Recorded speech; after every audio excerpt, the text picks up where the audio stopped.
Bienvenue à Photo de groupe. Aujourd'hui, on rencontre Martin Proulx, un passionné de photos noir et blanc.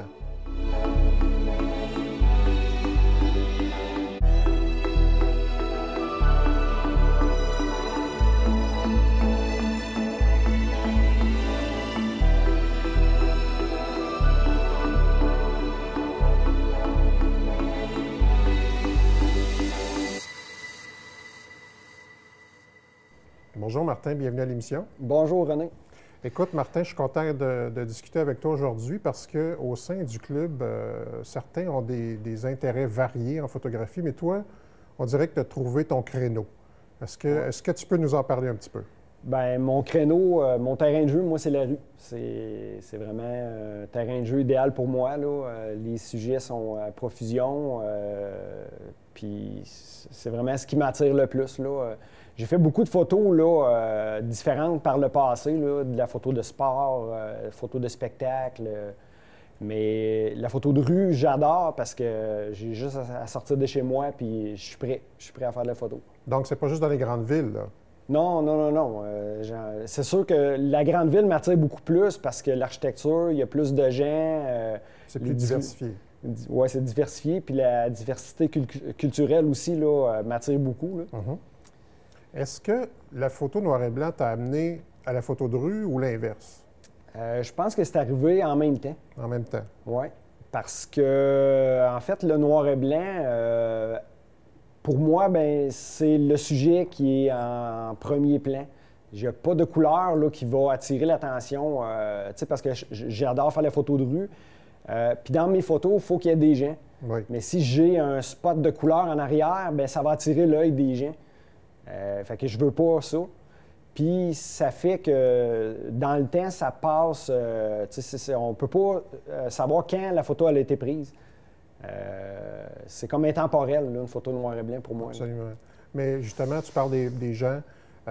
Comment tu les abordes? Parce qu'on ne peut pas nécessairement photographier les gens comme ça sans les avertir ou leur demander la permission. Est-ce que c'est compliqué un petit peu? Bien, moi, je leur demande pas. Parce que ça enlève toute la spontanéité de la photo. OK. T'sais, moi, je veux vraiment que mon sujet soit naturel. Fait que si je vais voir les gens et je leur demande, l'atmosphère de mes photos ne sera pas la même. Mais ça te met-tu dans des situations précaires des fois? Ça m'est jamais arrivé. Non? Ça m'est jamais arrivé. Puis c'est sûr que quand je vais faire des photos des gens dans la rue, ça ne sera pas des photos qui vont désavantager les gens. Là. Ils sont bien représentés dans la photo, puis ça ne fait pas de malaise là, sur ce que je vais présenter comme photo. C'est sûr que si je vais dans le sud faire des photos, là, je vais aborder les gens, puis souvent pour faire un portrait serré de la personne, là, vraiment un portrait de la personne. Mais si la personne est accessoire dans mon image, bien, je n'irai pas la voir pour lui demander la permission. OK. Parce que ça va ôter toute l'atmosphère de mon image. Mais est-ce que ça arrive parfois qu'après avoir pris la photo, tu interagis avec ton sujet? Plus si je vais dans le sud en voyage. OK. Ouais. Parce qu'ils voient beaucoup de touristes aussi prendre des photos. Peut-être que ça les interpelle. Bien, possiblement. Mais tu sais, moi, j'ai vraiment une petite caméra qui fait que j'ai pas l'air d'un professionnel. J'ai l'air de monsieur tout le monde. Fait que c'est pas intimidant non plus parce que c'est vraiment une petite caméra. Puis, fait que, tu sais, ça passe bien, là. Fait que la discrétion, c'est un facteur aussi en photo de rue, là. Oui. Donc, un appareil léger, compact. Exact. Puis, parfois, peut-être même un cellulaire? Oui, ça m'arrive. Parce qu'on se rappelle dans les années 70, en tout cas, moi, quand j'étais jeune, les gens avaient tous ce qu'on appelait un Kodak à la maison. C'était un appareil simple qu'on appuyait, puis tout simplement, ça prenait la photo. Mais aujourd'hui, le cellulaire, c'est devenu un peu le Kodak de cette époque-là. Bien, oui, et puis, les gens en ont tous un dans leur poche. Oui, bien, c'est ce qui fait que, tu sais, l'idée, là, c'est d'avoir une caméra sur soi pour faire la photo, là. Tu sais, on a beau avoir une caméra à 5 000 $, mais si c'est à la maison, ça ne donne rien. Ça donne rien. Mais toi, tu en fais quand même beaucoup de la photo avec ton téléphone cellulaire. Passablement, oui. puis tu as développé une certaine des techniques, puis certains trucs pour l'utiliser. Oui, C'est pas simplement appuyer sur ton bouton, tu peux faire une certaine intervention aussi dans tes réglages. Oui, c'est ça. Il y a, les cellulaires les plus récents, soit qu'il y a des applications qui permettent de jouer avec les vitesses d'obturation, les ISO. C'est rendu vraiment perfectionné, là, les cellulaires. Là. Puis, tu sais, l'idée, c'est peu importe ce qu'on a comme équipement, c'est de connaître notre équipement puis de l'utiliser à son plein potentiel. Là. Absolument.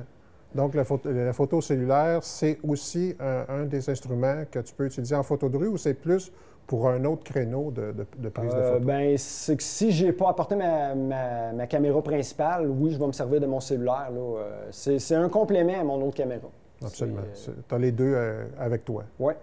Est-ce que tu as toujours ta caméra avec toi?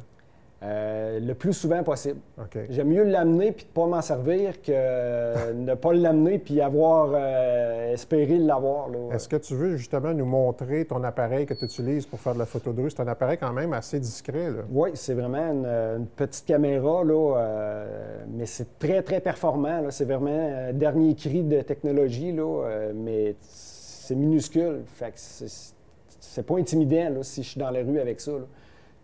J'ai déjà travaillé avec une grosse caméra, des grosses lentilles, mais les gens te voient arriver là, à 1 kilomètre d'avance. Ouais. Ça, c'est vraiment minuscule, puis ça passe inaperçu.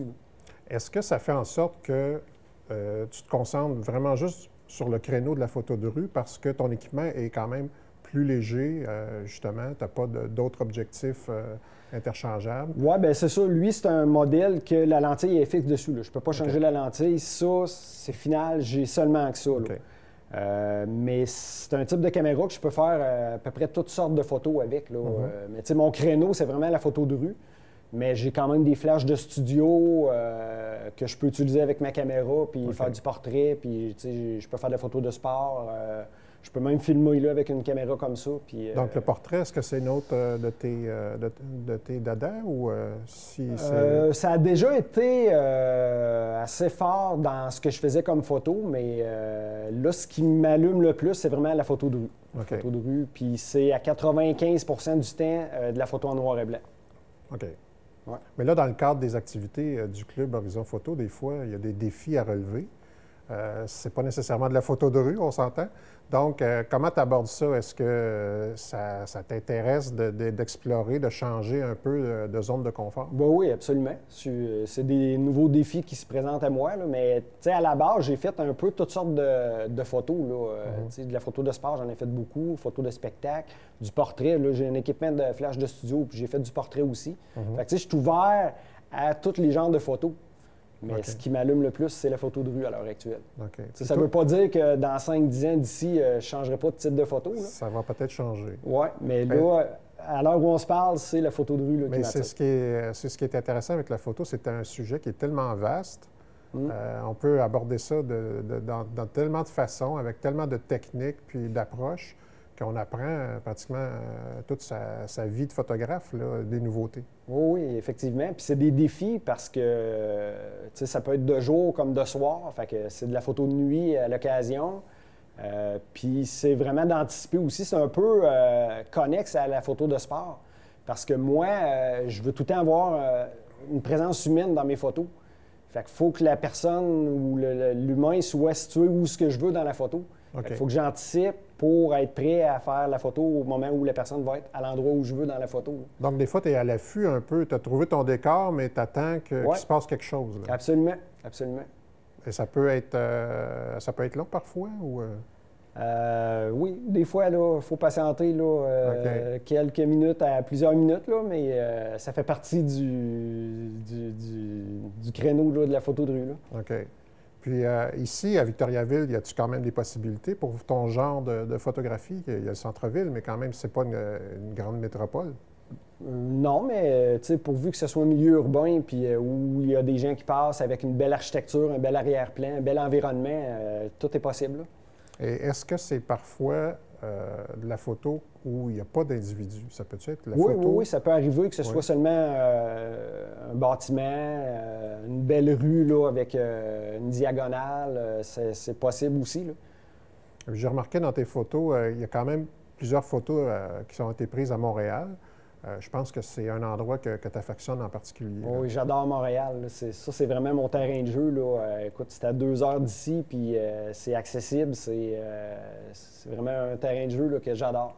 Et quand tu pars en chasse photo, si on peut s'exprimer comme ça, est-ce que tu reviens souvent avec beaucoup de photos ou ça dépend de la situation? Ça dépend de la situation, ça dépend des conditions climatiques, ça dépend. C'est varié Puis l'inspiration, là, tu sais, ça peut arriver que des fois l'inspiration soit moins là. Mais je reviens tout le temps avec des photos là, qui sont très intéressantes quand même. Bon, bien écoute, je suis content qu'on ait abordé ce sujet-là parce que, comme je te disais en début d'entrevue, souvent il y a des gens qui ont des sujets diversifiés, puis là, tu peux nous parler d'un sujet vraiment précis. Alors, s'il y a des gens qui aimeraient s'initier à la photo de rue comme toi tu fais, c'est quoi les conseils que tu leur donnerais? Bien, il faut, avoir tout le temps son équipement prêt à l'emploi, parce que souvent, c'est un déclic là, assez rapide qui doit être fait. Essayer d'être discret. Ça, c'est un autre truc qui est très important, parce que si les gens te voient à 1 kilomètre à l'avance, c'est sûr que ça ne sera pas spontané comme photo. OK. Fait qu'il faut être discret, mais toi, jusqu'à maintenant, comme tu nous disais tantôt, tu n'as pas eu de situation particulière avec les sujets. Donc, mais peut-être que l'équipement, justement, joue un bon rôle dans ton cas. Une caméra discrète, ça aide. Je pense que oui. Bon, écoute, je suis vraiment content qu'on ait abordé ce sujet-là. J'espère qu'il y a des gens qui nous écoutent qui vont s'initier à la photo de rue, peut-être aussi des membres du Club Horizon Photo. Je te remercie beaucoup d'être venu nous rencontrer pour nous en parler. Ouais, c'est un plaisir. Merci beaucoup. Merci à toi.